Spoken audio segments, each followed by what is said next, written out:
Donald Trump has told Vladimir Putin to stop strikes on Kyiv in a post on his Truth Social page.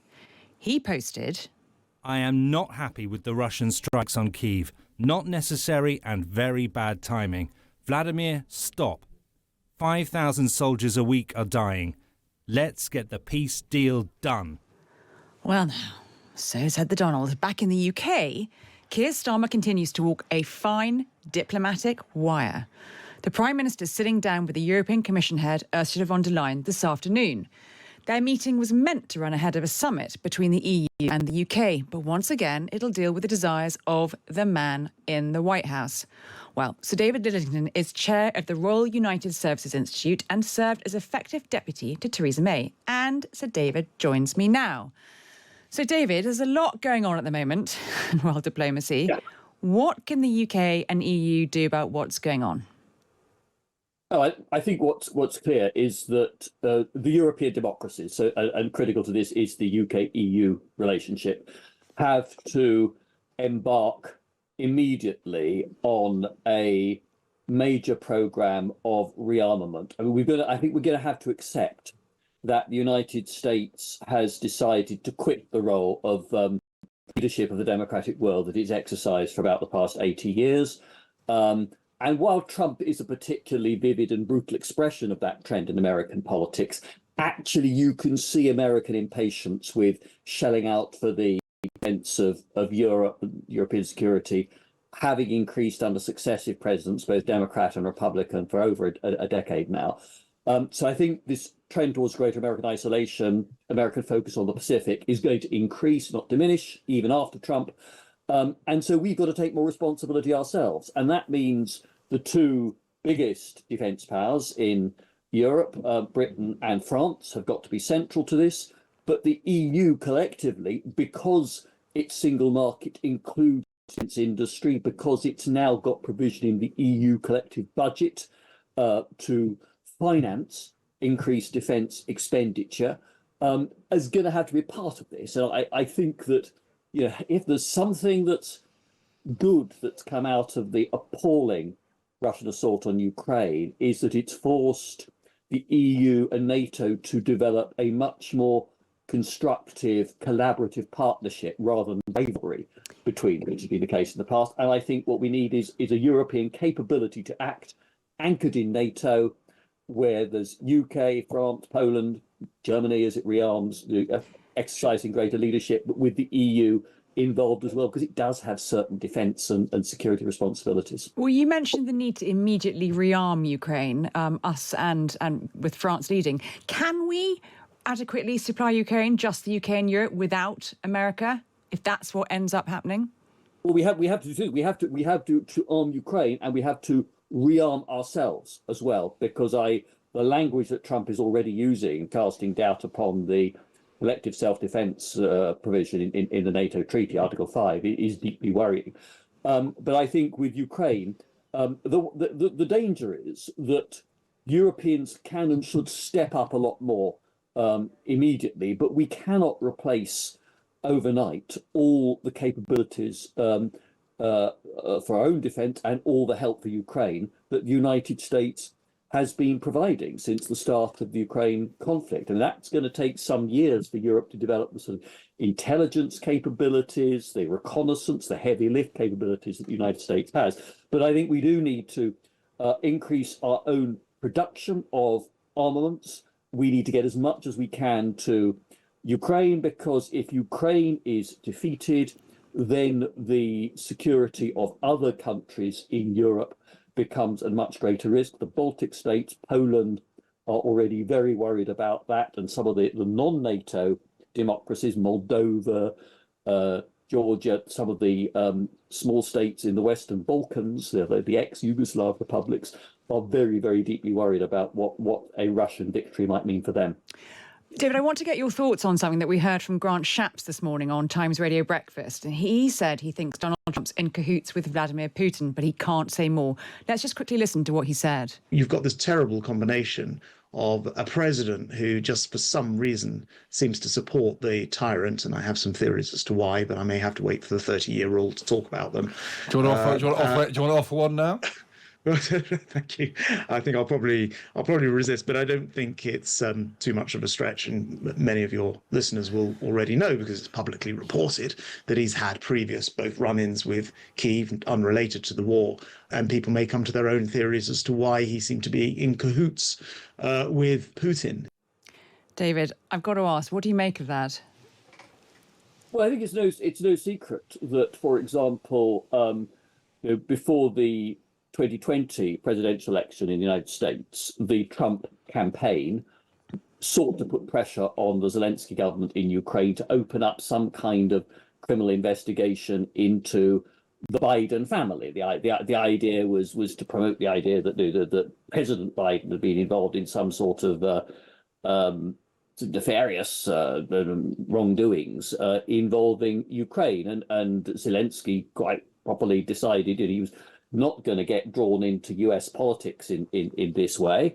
And I think, it's little secret, there's been a bit of a grudge on the Trump camp against him as a consequence. I mean, whatever the rationale for this, I'm completely in agreement with what Grant Shapps expressed this morning. I heard his interview live, this sense of shock, and he used the word disgust, about the way in which the current administration of the United States is lining up with an aggressive power, Russia, that has committed grievous human rights abuses in those areas of Ukraine that it has occupied, that continues to shell civilian targets in Ukrainian cities. And while it's pleasing that President Trump belatedly today has criticized Putin's action there, one really does have to wonder whether he's been awake in recent weeks. This is something, a campaign, a ruthless campaign that Putin has been pursuing ever since the war started, and it's straight out of his playbook. We saw it previously, Chechnya, the city of Grozny. We've seen it with Russian military intervention in Syria, the attacks on civilians in cities like Aleppo. So this should not does not come as any great shock when you look at Vladimir Putin's track record, and there's been plenty of evidence since the attacks on Ukraine began that this was a campaign that was meant not just to occupy land, but to terrorize cities in the hope of cowing Ukraine into surrender. Why do you think, David, that Donald Trump seems so reticent to call Vladimir Putin out? I mean, he's all one for going for Zelensky very publicly in the Oval Office. We saw that. But when it comes to Putin, he's sometimes quite slow and quite reticent to actually criticize him. As I said a moment ago, I think he has a grudge against Zelensky because Zelensky wouldn't take sides, against Biden in American domestic politics during a campaign. I can only suspect that there is a sneaking sort of admiration for the idea of the strong man who in politics who breaks rules. I think in fairness to Trump, if I want to try to find something I can praise in his approach, it would be to say, look, he's understandably horrified at the real and severe loss of life that there has been on both sides in this war. But then I'd have thought that would lead him to call out the aggressor. That's where logic and humanity ought to take you. And I fear that, he does represent a tradition in American politics that goes back a long way, which is of isolationism, that is of America first, as a fierce American nationalism. Let's not get involved in any foreign wars. And we've been lulled into a sense of security since Hitler declared war on the United States on the 11th of December 1941, that America, we felt, has been committed to and has been committed to the defense of democracies across the world. And I rather sense now that we're entering a new age where that tradition of US isolation that has always been there has surfaced again and has become, if not completely dominant in American politics, it's certainly dominant within the current administration in Washington. And I think European democracies have to take the lessons from that and act on that. And while I don't criticize Keir Starmer and other leaders of political parties in Britain for trying to be nice to the president, because they've got to deal with the man, and because Europe can't substitute immediately, it's going to take us 10 years at least to replace capabilities that the Americans now provide to European security. But we should be acting on the basis that this is a new age in transatlantic relations, that we cannot count on and we cannot trust the United States in the way that we have been able to trust the United States in the past 8 decades. Well, on that slightly depressing and worrying note, thank you so much. It's always great to get your insight, David Lidington. Well, Times columnist Edward Lucas has a strategy for dealing with Donald Trump, and Edward joins us now. So, Edward, what do you want us to do? Well, hello, Fee, hello, Raya, and I can't promise that this will work, but I think we have to swallow our dignity and try and flatter him like mad. And while we're doing that, will trade dignity for time, because we need to do a lot of very difficult, expensive and risky things, and we have very little time to do it.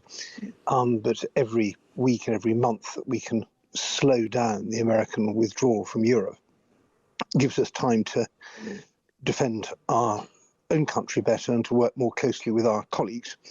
So I was suggesting that we do a few things to tickle the Trumpian ego, like, for example, having a Trump Institute of Business at Oxford or Cambridge, maybe throwing in a free place for Baron Trump, who's looking for somewhere to study, perhaps we rename an island somewhere in the Hebrides after Trump, because his mother came from there, use the royals every bit we can, and really just use the fact that he has this titanic ego and is sort of immune to any sense of vulgarity. So ladle it on thick. God, he doesn't have the most enormous fan base amongst students. I'm not sure about a Trump Institute at our leading universities, but we certainly got him coming in September for what he's described as a fest with the royal family. What do you think of the risks, though, Edward, of rolling out the red carpet literally and metaphorically with Donald Trump? Well, first of all, I'd say that a lot of this will never happen. Trump has an attention span of a sort of teenage gnat, and I mean gnat with a G, not gnat as in Scottish nationalist. And so a lot of stuff, he lives in the moment, and if you can make the moment happy, then that maybe gains you something. I think you can make the argument that Trump is very bad and we should just be very, very cross with him. And the trouble with that is being cross with him is not going to make him say, oh dear, I'm going to be a better person in future. And it's not going to make him say, my team are a bunch of idiots, I should never have hired them, I'm going to hire better people. And it's not going to make the American people say, oh, we made a terrible mistake, we wish he'd elected Kamala Harris instead. So it may make us feel good being cross and having big demos and sort of shunning him and so on. But I don't see what really practical advantage it brings. We have to wait for the financial markets, I think, which are the one thing he can't lock up or intimidate, to do their job and perhaps push him back in a different direction. And meanwhile, just get on with it. And I think nobody disagrees now. We've got to get on with it. The question is, what context can we create in which we can get on with rebuilding our defences most productively? And I think trying to flatter him is probably less risky than trying to be rude to him.